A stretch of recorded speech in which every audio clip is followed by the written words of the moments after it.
czars that are unanswerable to anybody except the president. Mainly corruption. Too many people in government have been interested in what's in it for me. Income taxes and that were put on the United States here and there. But when they formalized it, institutionalized it, and started with the Fed, they opened a portal, a door. And then it wasn't that one thing, but it was a lot of incremental changes that led us to this point today. The quest for power for the leaders of the country. Healthcare is a big issue that we're up here on right now. We're cap and trade wars issues also.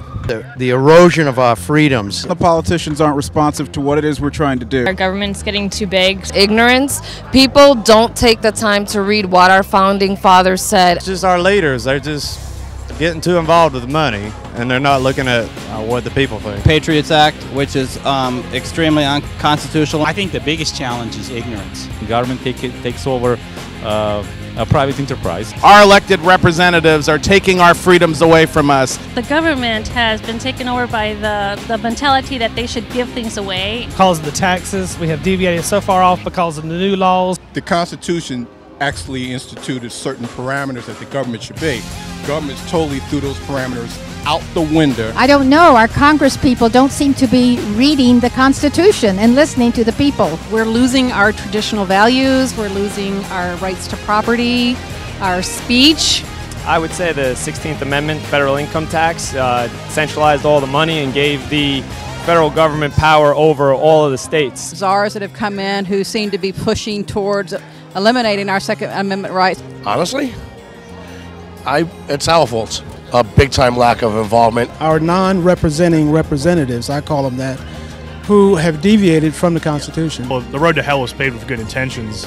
You know, it started out with someone's very innocent idea of what they would like to do, and it's kind of spiraled out of control. We're not educated. We don't know where we've come from.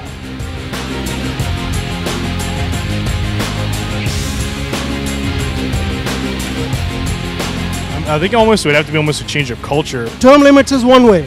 There should be absolutely no pensions for these guys. I think we have to educate the people. Get people elected that believe in the original Constitution and the original way the country was set up. I think they all need to go.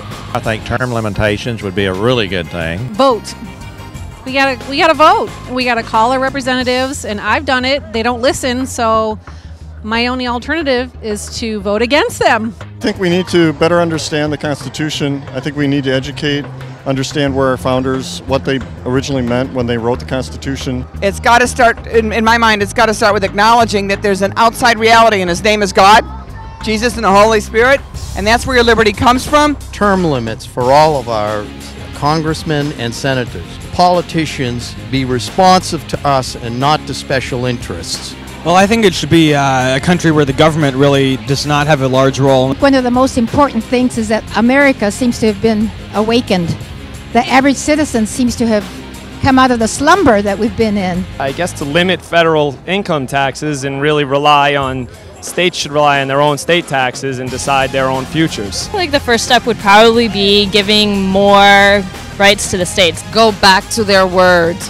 Take every huge big government agency and do away with it. I just think we need some new leaders, get a new president. By electing officials who will maintain to those visions, who will maintain to those principles and values that our founding fathers had. Well, what we need to do is pray and trust God.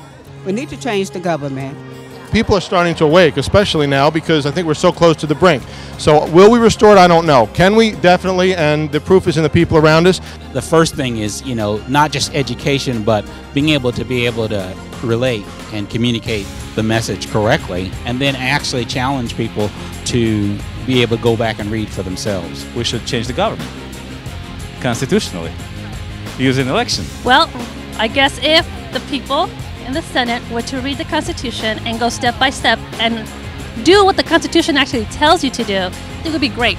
Pushing back on the Interstate Commerce Clause and limiting it only to commerce, I think we could push back all of this overbearing government. Get rid of everybody, have term limits on the Congress, term limits on the House, and let's get back to the basics. 10 Commandments back in the courthouses and prayer back in schools. The more educated you are, the more you can spot irregularities in what's going on. I think it's really important that everyone get as involved as possible. Electing more conservative public officials that that believe in the original Constitution. Go back to the Bible. Bring everything back to the Bible. I think you're seeing the way we're going to restore the Founders' vision. We're going to take our country back. We've had it with these people.